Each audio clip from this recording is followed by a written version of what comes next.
Now, we're going to go through the logic of our drawing app. So once we load our app, if we have never used the app on our device, or if we have never saved any work, we're going to load a blank canvas, just like this. If we saved work in the past, then we're going to load canvas from the local storage, and we're going to start exactly where we last saved. Now, if we click inside the container, we are going to move to the painting or erasing mode.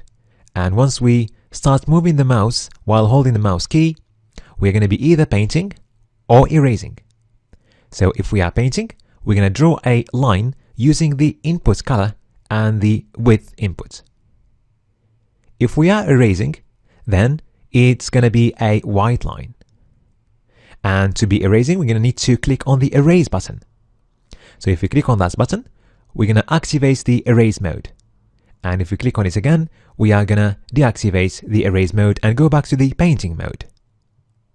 Now, if we click on the save button, then we're going to save our work.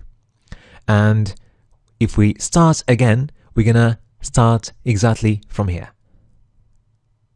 Now, if we click on the reset button, we are going to empty our canvas. Now, let's have a look at the color and width input. So if we change the color input, for example, go into a nice green color like this, if we draw a line this time, it's going to take exactly that color. And we're going to do that by changing the canvas stroke style, which corresponds to the line color. Now, if we use the slider and we slide the handle, we are going to change the width of the line, and it's going to correspond to the diameter of that circle.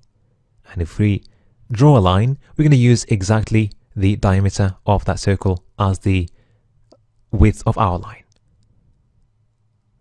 So now we understood the logic of our drawing app. So in the next video, we are going to translate this logic into jQuery code structure.